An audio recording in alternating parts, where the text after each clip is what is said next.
When the Velveteen Rabbit first came to live with the boy, he wasn't at all real. Oh, yes, he was fat and bunchy, as a rabbit should be. His coat was soft and brown. He had thread whiskers, and his ears were lined with pink satin. But that was all he was. He had no slick new coat of shiny paint, nor a key in his back to make him work.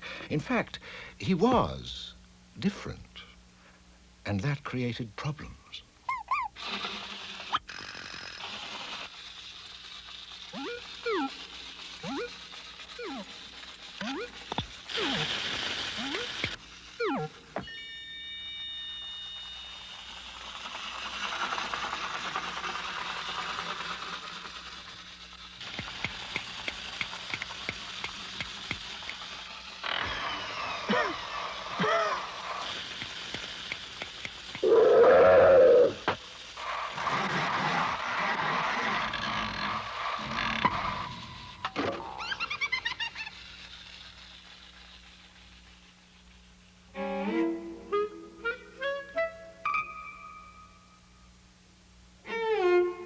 See here, Rabbit. I'm here to tell you the rules of this nursery. Number 1, we don't much care for bunchy fake rabbits. Number 2, clear off. Number 3, Sergeant Jones. Yes, sir. Wind this rabbit up and send him on his way. Excuse me, sir. There seems to be no key. This rabbit has no clockwork, sir. He's not real. No clockwork? Transportation unit!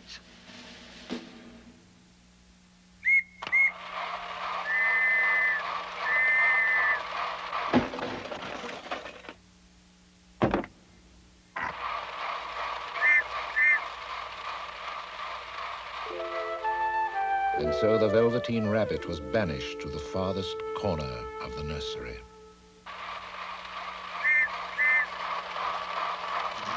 One, two, three, heave!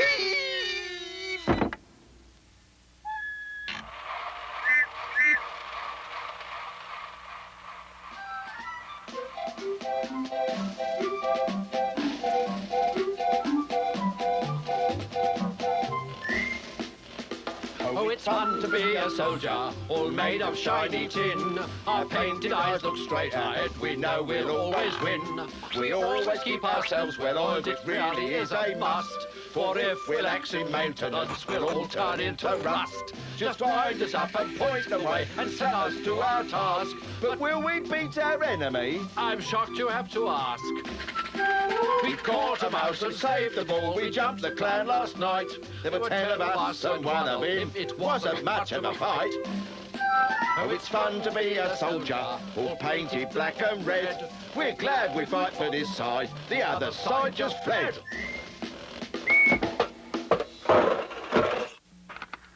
Don't be upset, little rabbit. I've seen them come and I've seen them go.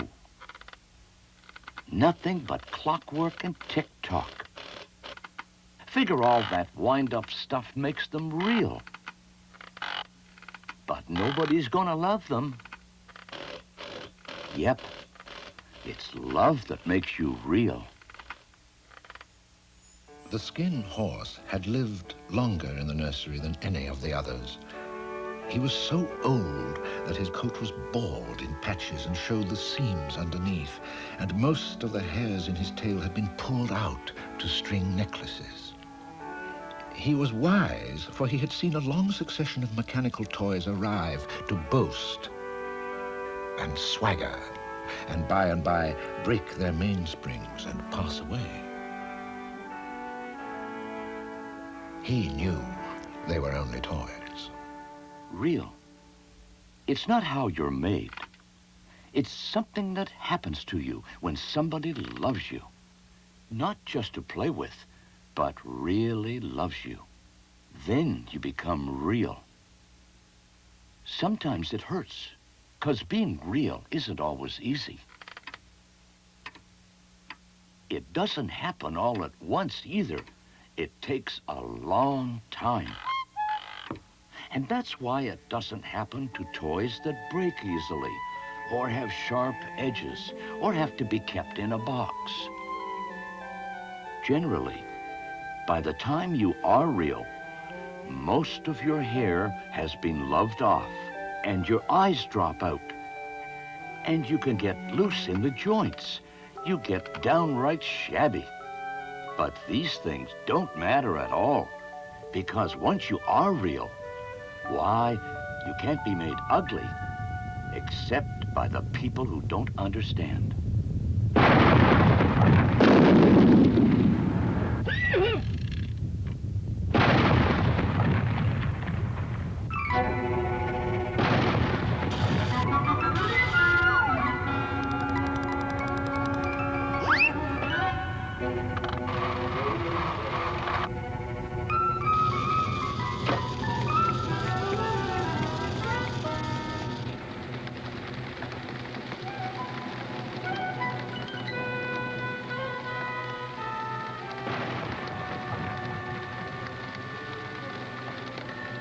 This will do just fine.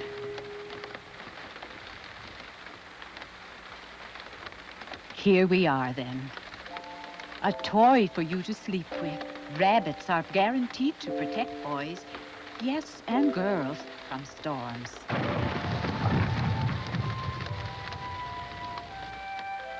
That night, and for many nights after, the Velveteen Rabbit slept in the boy's bed.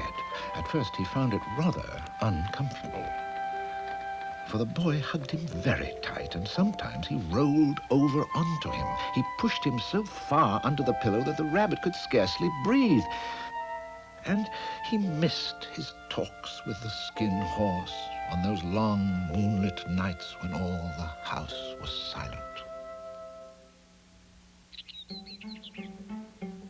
Very soon, the Velveteen Rabbit grew to like staying with the boy. For he'd play and talk to him.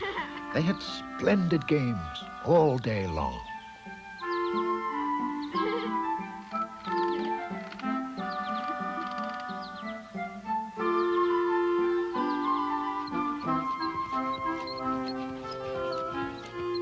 And at night, dropping off to sleep, the boy would hold him tight. And so for the very first time, the Velveteen Rabbit began to feel just a little bit what being real is all about.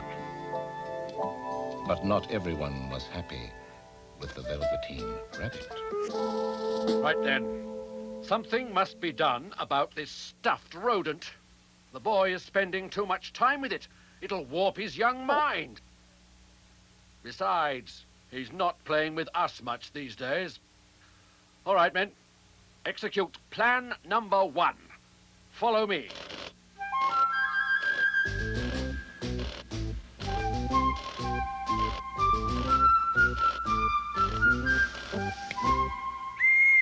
This is the boy's bedroom. Charge! Nanny, I'm thirsty. I want some water. Go back to bed. I'll bring you some, dear.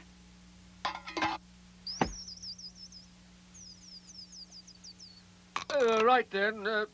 Pull in, men. We execute plan number 2 tomorrow night. Regroup. Back to the nursery.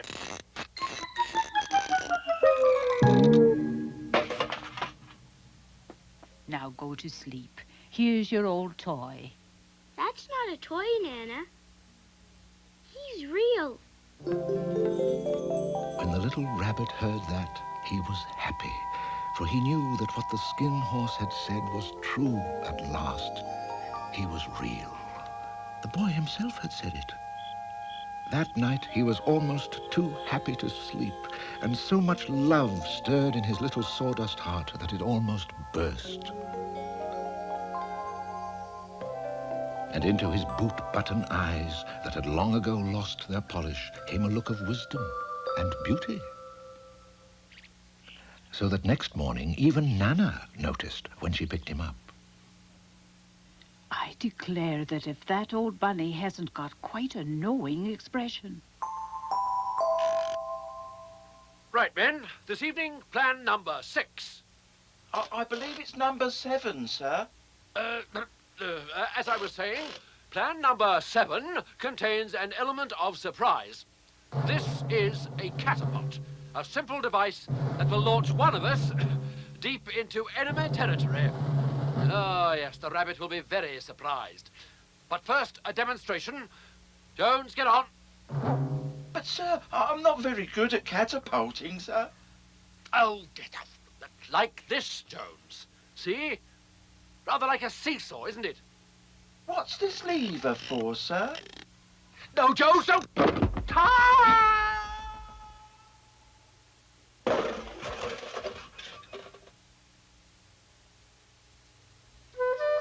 Jones, Yes, sir. you and I must have a long talk. Near the house was the blackberry wood, and in the long evenings the boy liked to go there to play after tea. He always took the Velveteen Rabbit with him. But before he wandered off, he made the rabbit a little nest somewhere among the bracken where he would be quite cozy.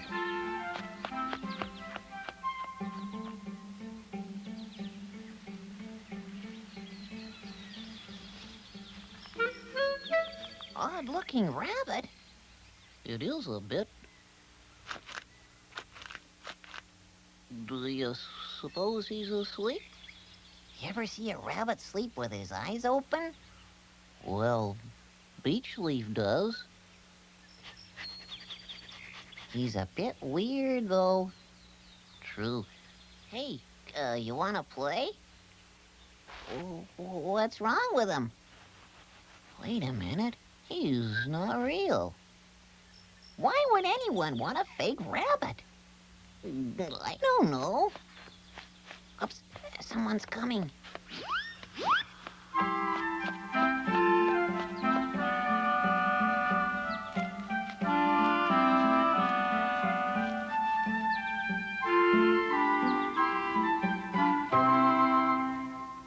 Right, men?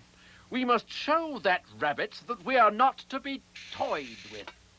Tonight's plan, number 16, is foolproof. Must we, sir? I'm starting to rather like the rabbit, sir. So am I, Jones, but that isn't the point, is it? Right then. Winding squad! Tank squad! Load up! Advance! Advance! Reverse? No, forward again. Oh, yes, forward again. Right, sir. Left a bit, Jones. Right, sir. No, not right. Full left, Jones. Stop, you fool. Oh, help. Now, hurry up. Hurry. Careful. Right. Pay attention, man. Oh, dear. Go back. Go back. Right, sir. Come on back. Right, sir. No, stop. Yes, sir. Right then. Open the hatch, Jones.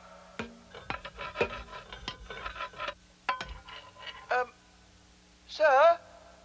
The hatch seems to be stuck. Never mind the hatch. Prepare to fire. Yes, sir. Elevation 50 degrees. 50 degrees. Why is it these toys never get put away before bedtime?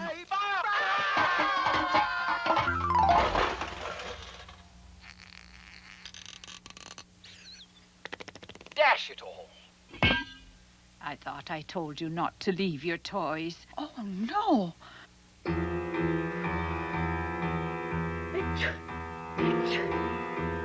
I must get your parents. No, I must call the doctor at once. Oh, dear.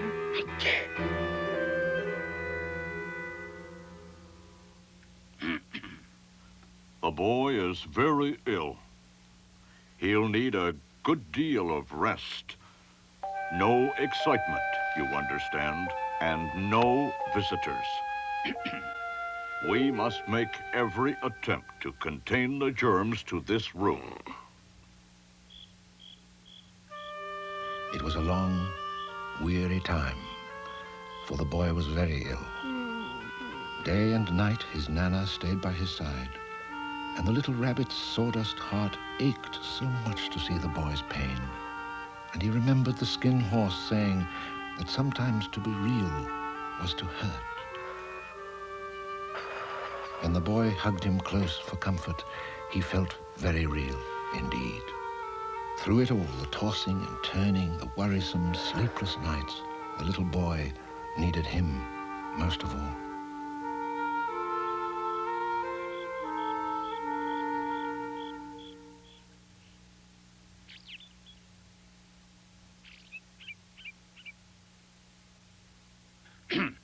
You understand, the books must go.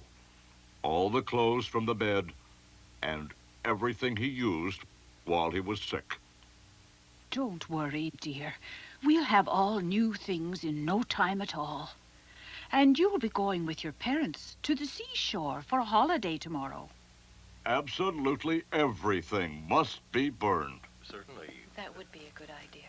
Even this old thing? Surely it can't. That? Why, that's a veritable mass of germs. That, above all, must go.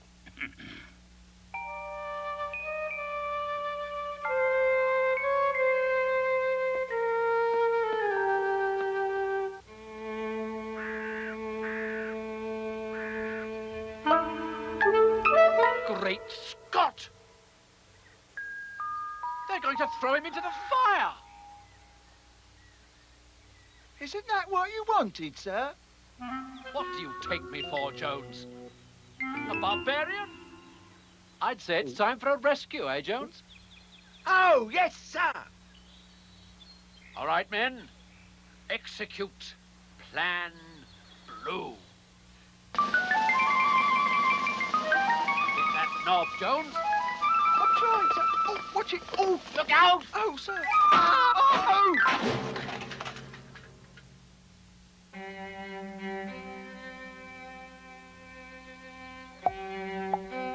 Oh, sir, look. It's a terrible fate for any toy.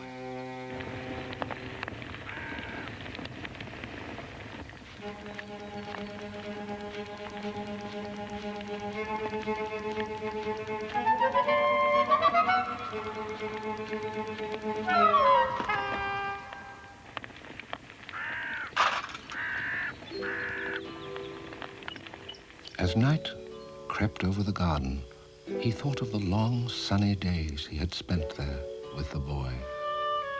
He saw each day pass before him, each seeming more beautiful than the last. His thoughts turned to his friend, the wise old skin horse, his first real friend.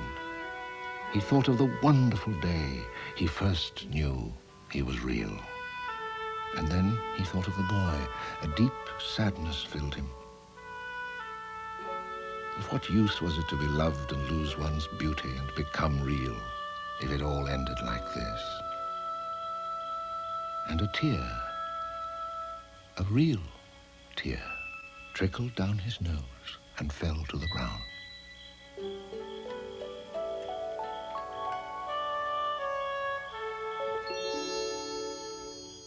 A tear can come only with real feelings. And that brought me to you. Don't be sad, little one. There are no endings, only beginnings. Now, we shall begin.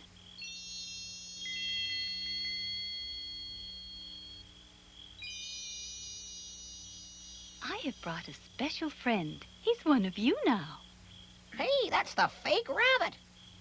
Be kind and gentle to him and teach him all he needs to know. And he will live with you forever and ever.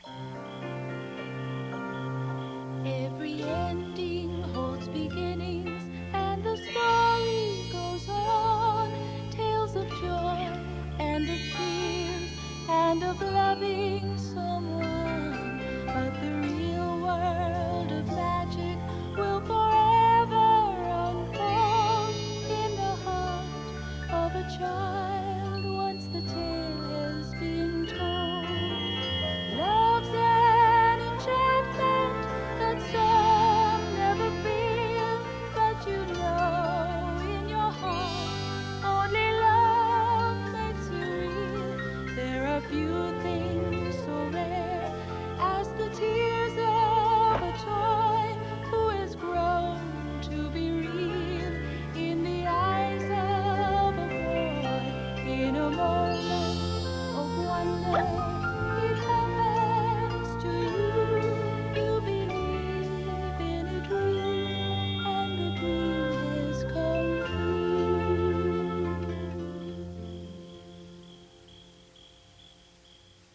Are you sure he was a fake rabbit?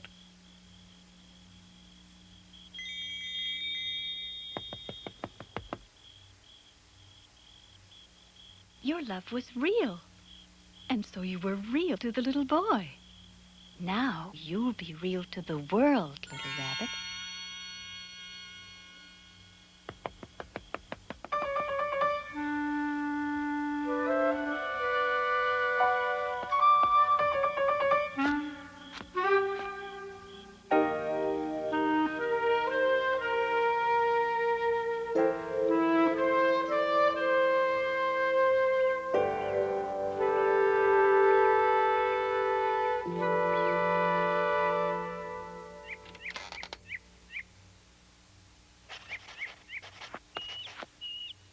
You look just like my old bunny. I wonder what happened to him. The one that I lost when I was sick.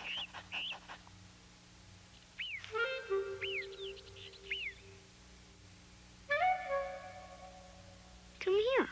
Don't be afraid.